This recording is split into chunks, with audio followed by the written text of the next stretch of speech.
So welcome my dear students again, that is the question number 21 जो series हम कर रहे थे। This is the last and third part. इसमें हम टफेस्ट क्वेश्चन डील करेंगे। सो आप चाहें तो एक बार, इसमें कुछ नए कॉन्सेप्ट्स नहीं आएंगे, आप चाहें तो प्रीवियस वीडियोस देख सकते हैं। That is, let's read this question 21। A paratrooper jumps from an aeroplane and opens a parachute bag after 2 seconds of free fall and starts descending with 3 meter per second square at 10-meter height from the ground. While descending with the help of parachute, speed of paratrooper is 5 meters per second. Find initial height of the airplane. Obviously it's a lengthy question to read, but give this problem a try. Pause करिए, try करिए, and now look into solution. Hint मैं आपको एक बार और दे देता हूँ, to solve each process and find distances accordingly. Hopefully आपने सॉल्व किया होगा। तो देखिए, बहुत धीरे से मैं आपको दो तीन चीज़ें बताता हूँ। थोड़ा छोटा कर लेता हूँ इसको ताकि ये आपको मैं एक सिंगल डायग्राम में दिखा सकूँ। It is not a difficult problem, but हाँ थोड़ा सा लगेगा। ये आपको बोल रहा है एक पैराट्रूपर है ये कोई सा, इसने यहाँ से एरोप्लेन से जंप कर दिया है। ठीक है, जंप से पहले एरोप्लेन को आपको स्टिल इन एयर मानना पड़ेगा।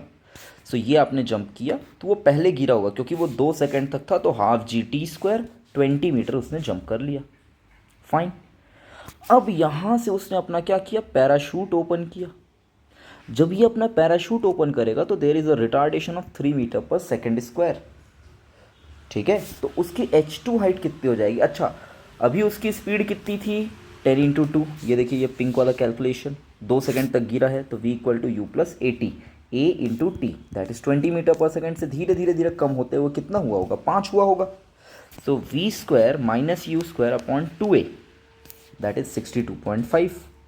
और आपको H3 तो खुद बता दिया कि वो ज़मीन से 10 मीटर ऊपर है। So what is the final answer, that is this height. जो पहले वो फ्री फॉल में गिरा, दूसरा जब तक उसकी स्पीड 20 से 5 नहीं हो गई, एंड फाइनली उसकी height this plus this 92.5 is the final answer. So hopefully आपके समझ में आया। Let's move to the next problem, that is again a difficult one. That is water drops falls from a top of a floor 5 metre below at regular interval of time. बढ़िया। The first drop strikes the floor when sixth drop begins to fall. जब छठवां drop गिरना चालू हो रहा है तब पहला ड्रॉप गिरता है 5 मीटर आने में। Fine. Find height eight which fourth drop will be from the ground at the instant when first drop strikes the ground. जब पहला ड्रॉप स्ट्राइक कर रहा होगा तब फोर्थ ड्रॉप जमीन से किस ऊंचाई पर होगा, यह आपको बताना है। Give this problem a try and then look into solution. Again मैं बोल दूं कि ये बहुत टफ तो नहीं है, बट हाँ आपका थोड़ा सा समय ले सकता है पढ़ने में भी। ट्राई करिए, होपफुली आपने ट्राई किया होगा। अब ध्यान से देखिए, सिर्फ इस डायग्राम को देखिए, एंड इसके बाद अगर आप खुद से कर सकते हैं then must do it. Let the time interval is delta t. So 5 वाला गिर रहा है, ध्यान से देखिए। दिस जो सबसे नीचे होगा दैट मस्ट बी द सबसे पहला ड्रॉप, उसके ऊपर second drop, third drop, fourth, fifth and sixth drop is about to fall. मतलब इसके लिए टाइम 0 रहा होगा। ये जो फिफ्थ ड्रॉप है ये सिर्फ एक ही टाइम इंटरवल इसने लिया होगा। चौथे वाले ने 2 इंटरवल लिया होगा, इसने 3 इंटरवल, इसने 4 इंटरवल, इसने पूरा 5 इंटरवल लिया होगा। सो ध्यान देने की बात यह है कि 5 डेल्टा टी में ये कितना नीचे आया है, 5 नीचे आया है। तो आपका फोर्थ ड्रॉप कितना नीचे आया होगा, स्मॉल h आया होगा। So what will be my answer, my answer is capital H, this ground से height, that is 5 minus h। Give this problem a try then look into solution. Hopefully आपने अभी solve कर ही लिया होगा खुद से, but now it is very easy problem. अगर आप देखेंगे तो 5 is equal to half g 5 delta T का square, half g T square. So 5 is equal to 5 g by 2 को मैंने 5 लिख दिया, 5 का स्क्वायर इज 25 डेल्टा टी का स्क्वायर। सो यहाँ से 5 से 5 कैंसिल हुआ, 1/25। So 1/25 will be delta T का स्क्वायर। तो क्योंकि मुझे डेल्टा टी चाहिए मैं दोनों साइड रूट ले लेता हूँ, तो 25 का रूट विल बी 1/5 या 0.2 seconds. Fine. So what will be small h, small h is will be half g 2 delta T का स्क्वायर, दैट इज 0.2 का होल स्क्वायर, है ना। ये मैंने क्या कर दिया, तो मैंने किया हाफ जी को मैंने 5 लिखा, 2 को मैंने 4 लिख दिया, डेल्टा टी का स्क्वायर इज 0.2 का square, that is 0.8 metre. So what will be my answer, my answer is 5 minus H, that is 4.2 metre, that's it. याद रखना आपके आंसर की में अगेन ये एच दिया होगा, you have to be careful कि what you have to find. Now let's jump to the next problem, that is the displacement and the increase in the velocity of a moving particle in the time interval t say t plus 1 are 125 meter and 50 meters per second respectively. Find the distance traveled by the particle in t plus 2th second. Kindly ignore that message जो आया है वो हम कर लेंगे, but हाँ, find distance traveled by the particle in t plus 2 second. Fine. So STth is u half a 2t plus 1. अरे sir हमने तो पढ़ा था u plus A by 2t minus 1 होता है, ये आप 2t प्लस 1 कैसे लिख रहे हैं। ये जो होता था ये t से t माइनस 1 के बीच का होता था। If you do the same calculation t से लेके t प्लस 1 का, what you will get 2t plus 1, है ना। I am leaving this as an exercise for you कि आप इसको प्रूव कर सकते हैं कि नहीं। अगर नहीं कर सकते, make sure to leave a comment, I will make sure कि मैं आपको ज़रूर उसको डिटेल में एक्सप्लेन करके बताऊंगा। और यहाँ से t से t प्लस 1, t प्लस 1 से t plus 2 and so on, ऐसे जो भी चीज़ें होती है उसको मैं बारीकी से आपके लिए ब्रेक डाउन करके पुट करूँगा, but make sure to leave a comment. Fine, so STth is 125, है ना, and delta v is acceleration which is 50 metre पर सेकेंड स्क्वायर। ये कैसे हुआ, वेलोसिटी में जो चेंज होता है ना, acceleration is what change in velocity over time interval and time interval is given as 1 second. 1 second में कितना चेंज होता है is the acceleration in change in velocity. So 50 metres per second square, ये दो चीज़ें मुझे पता चल गई। सो अब इस चीज़ को ध्यान से देखना, अगर मेरी गाड़ी यहाँ u से चल रही है, this is t plus 1 and this is t plus 2, क्योंकि उसने मुझे क्या बोला है, find the distance travelled by the particle in t plus 2th second. t plus 2th second का मतलब क्या होगा, t प्लस 1 से लेकर t प्लस 2 तक वो कितना चला, दैट्स इट, इससे ज़्यादा कुछ भी नहीं है। सो यहाँ से यहाँ इसका डेरिवेशन भी आप इसी मेथड से कर सकते हैं, जस्ट इन केस। सो अगर मेरा पार्टिकल यहाँ u पे चल रहा है, सो t प्लस 1 तक वो टोटल कितना चल लेगा, u t plus 1 half a T plus 1 का स्क्वायर, बढ़िया। t प्लस 2 तक कितना चल लेगा, u t plus 2 half a T plus 2 का square. So I need this distance s, this yellow coloured distance s, and this is very clear to you, this is s2 minus s1, s is s2 minus s1। So मैंने क्या किया, मैंने u t plus 2 minus u t plus 1, तो मेरे ख्याल से u t कट गया, 2 minus 1 will be only u, half a मैंने कॉमन ले लिया, t प्लस 2 का whole square a square b square 2ab minus t plus 1 का whole square a square b square 2ab, and rest are mathematics. I am leaving the mathematics to you, that is u plus a 2t plus 3 आ रहा है। अब ध्यान से देखिए, इस 3 को मैंने ना पर्पसफुली ऐसा ब्रेक किया 1 प्लस 2, ठीक है, 1 प्लस 2, एंड मैं क्या कर रहा हूँ, इसको इसके 1 को 2t प्लस 1 को मैं इधर लेके चला गया, तो दिस इज a प्लस ये, और दूसरा a by 2 multiplied with this 2 becomes only a। सो ये मुझे दिया हुआ है एज 125, मुझे ये भी दिया है as 50, so the answer is simply 175 metre. Hopefully you have got this. It was a trick and tough problem. If you have got this, give yourself a thumbs up. Now next problem, a body starts moving from rest with the constant acceleration, covers displacement s1 in first p minus 1 second and s2 in first p seconds. The displacement s1 plus s2 will be made in कितना time, बताइए। yes, very good, s1 is half a p minus 1 का square, so s1 is this much, मैंने p minus 1 के whole square को open कर दिया। s2 is equal to half a p square, s2 is the first p second, तो half a p square.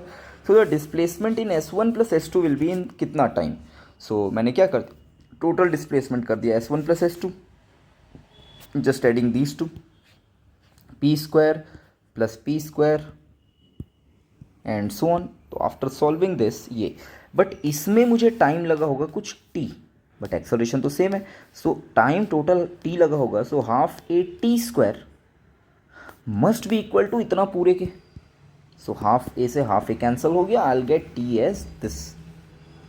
आपको समझ में आया? We have use the concept of equivalence कि भैया S1 में उसको S1 का मैंने अलग लिखा, S2 का अलग लिखा with the given information, and total S के लिए मुझे जो टाइम लगना चाहिए वो लगना चाहिए T। तो यहाँ पर टाइम लगा था कितना P-1, यहाँ तक का टाइम लगा था P, तो मैंने इसको क्या कर दिया, दोनों को इक्विवेलेंस के तौर पर यूज़ कर लिया। Hopefully you have got my point. Now next problem, a bullet loses 1/nth part of its velocity after passing through one plank. Considering uniform retardation, find number of such planks required to stop the bullet. आप इस problem को solve करिए बस अभी जिस symbol में दिया हुआ है उसमें, then I will make sure कि आप इसको अच्छे से समझें। सो होपफुली आपने सॉल्व किया होगा, क्योंकि as such it is not so difficult. अगर एक बुलेट v वेलोसिटी से घूम रहा है तो वो 1/nth वेलोसिटी लूज कर देता है। सो अब उसके पास कितना बचा, v0 minus 1/nth, v0 common लीजिए, इतना वेलोसिटी उसके पास बच गई इस d डिस्टेंस के प्लैंक को क्रॉस करने में। Fine, so what I can do, मैं बोलता हूँ कि मैं ऐसे सेम डी ऐसे पता नहीं बहुत सारे bullets, that is first, second, third and so on, nth वाले को मैं रख देता हूँ। तो होता क्या है, वो इसके पहले वाले में नहीं रुकेगा, इसके पहले वाले से वो बाहर आ जाएगा, लेकिन हाँ इस nth वाले में वो आकर क्या हो जाता है, रुक जाता है। That is my aim to solve. So for first पहले वाले के लिए हम सॉल्व कर लेते हैं। तो v square is v square minus this, v square minus u square is equal to 2s। Hopefully you have known this. And final इस वाले के लिए अगर सॉल्व करें तो v square minus u square is equal to 2a and d. एक का distance d है, दो का डिस्टेंस 2d, तीन का डिस्टेंस 3d, तो n का distance nd। And what I have to do is to just divide using v square u square 2as, a is retardation, so that is fine by us. 1 और 2 को divide करने पे मुझे क्या मिलेगा, 1 minus 1/this square is 1/n, है ना। इन दोनों इक्वेशंस को आप क्या कर सकते हैं, डिवाइड कर सकते हैं। So after dividing you will see v square get cancel out, 2a cancel out, d cancel out, तो 1/n बचेगा, इधर पे 1 माइनस 1/n का होल स्क्वायर बचेगा। So I am applying a plus b, a minus b again as usual, है ना। जब भी मुझे a square minus b square दिखता है I prefer to apply a plus b, a minus b. That makes my calculations easier, and after solving this I'll get n as n square upon 2n minus 1. Hopefully you have got this too. But now here's the catch. Solve previous problem for n is equal to 4 means आपको क्या करना है, don't use formula for this time. इसका मतलब क्या हुआ, a bullet travelling with the speed 150 metre पर second loses 1/4 of its speed while passing from a plank. Do the math and tell the number of plank required for the stopping the bullet. Assume constant retardation. Trust me, don't use the previous formula. Okay fine, आपने solve किया होगा। मैं थोड़ा सा quick करता हूँ यहाँ पर। दैट इज 150 का स्क्वायर विल बी 11.2.5, 112.5 का square is equal to 2ad and 2a nd. But after solving these two equation I'll get n as 16/7, है ना। या फिर फॉर्मूला पुट करने पे भी मुझे क्या मिलेगा, 16/7, but it is not, it cannot be number of plank. Like if I have one plank or I can have two planks, how can I have 2.4 planks? How can I have 2.4 planks? What is the meaning behind this? Let's understand this. Because 16/7 is greater than 2 but less than 3 means more than 2 planks are required. After passing through 2 planks it will have some velocity, so a third will be needing to stop. 2 के पास होने के बाद वो रुकेगा नहीं, 2 से पास होने के बाद ये पहले वाले से घुसा है और यहाँ पर से यहाँ पर भी वो रुका नहीं, यहाँ से बाहर निकल गया। I need a third plank to make it stop. So answer to the problem is n² / 2n - 1 and इसका मुझे क्या करना पड़ेगा, greatest integer function, that is इसका जो वैल्यू है, जैसे इस बार क्या आया था 16/7, ये था इसके आसपास के नियरेस्ट इंटीजर 2 and 3 थे, I have to take 3 greatest integer between them, so +3 planks are required. Hopefully you have got this. Now let's move to the next problem, that is 2 points A and B move from rest on a straight line with constant acceleration f and f dash respectively. If A takes m second more than B and describes n units more than B, in acquiring the same speed, find the relation between f dash, f, n and m. n units means it is a distance, m second means it is the time. Give this problem a try, then look into solution. So hopefully आपने किया होगा. मैं फिर से बोल दूँ, ये problems mind को आपके ट्विस्ट करने के लिए बने हुए हैं. These are not very difficult problem, but these are twisting problems. So let me give you a hint, अगर आपको यहाँ समझ में आ जाए तो सॉल्व दिस. ये A है, ये B है, इसका एक्सेलरेशन f, इसका एक्सेलरेशन f डैश. यहाँ तक B यहाँ तक पहुँचा, B ने d डिस्टेंस ट्रैवल किया, B ने t टाइम लिया और B ने एक्वायर कर लिया स्पीड v, बट A ने n यूनिट्स एक्स्ट्रा ट्रैवल किया और m सेकेंड ज़्यादा लिया to acquire the same speed v. आपको अब रिलेशन पूछ रहा है किसमें, f, f डैश, n और m में. होपफुली आपके लिए हिंट काफ़ी था. अगर मैं a के लिए सॉल्व करूं तो v² = 2as और v = u + at. u तो 0 है, तो a × t, ये दो इक्वेशन मैंने लिख लिए. b के लिए v² = 2f dash d and v = f dash t. अब समझना, d और t मैंने सेलेक्ट किया था, so I have to replace d and t. ये तो मुझे करना पड़ेगा, तो मैं यहाँ से t, यहाँ से d निकाल लेता हूँ. 2 and 4, देखिए ये 2 एंड ये 4, तो v = f, ये रहा f, है ना. v/f dash which is t, t की वैल्यू क्या आ जाएगी, v/f डैश, v/f डैश. देखिए यहाँ से t को मैं लिख सकता हूँ v/f डैश. इस t को मैंने यहाँ पे पुट कर दिया, तो v = f × t, f × this plus f × m, f × m. सो यहाँ पर मुझे क्या मिल गया, ये एक रिलेशन मिल गया. Again I have to recall कि v भी मैंने एज्यूम किया है, v भी मुझे क्वेश्चन में दिया नहीं है, तो मुझे v भी रिप्लेस करना पड़ेगा. सो मैंने v की एक वैल्यू निकाल ली है. अब देखिए मैंने ये दोनों इक्वेशन यूज़ किया था इन दोनों का, अब मैं इसका यूज़ करूँगा, that is first and third. So let's use first and third and again apply the same relation कि लाइक वहाँ से s की वैल्यू निकाल ली मैंने, उस s की वैल्यू को मैंने पुट कर दिया, तो ये मुझे रिलेशन मिला and v² = 2fn f + f का whole square. So now this is fifth equation and this is sixth equation. Now fifth का स्क्वायर करके 6 के इक्वेट कर रहा हूँ मैं. सो उससे क्या होगा, 5 का स्क्वायर करूँगा तो ये v² हो जाएगा, ये भी v² है. अब दोनों को मैं क्या कर सकता हूँ, इक्वेट कर सकता हूँ. So after doing the mathematics I will get to this result. Again these are PYQs, but again these are important as well. आपको समझना पड़ेगा कि what you have to do, what you have to assume and how to eliminate, what to eliminate. Again let me give you a basic problem, but a linguistic problem, that is the parachutist after bailing out falls 50 meters without friction when parachute opens. If d accelerates at 2 meters per second square, he reaches the ground with a speed 3 meters per second. At what height did he bail out? It's an easy one, just a wording linguistic problem. Hopefully you have done this. So very easy to go. यहाँ से वो गिरा 50 metre तक उसने as it is गया, तो v = √2gh, that is 10√10 metre पर second.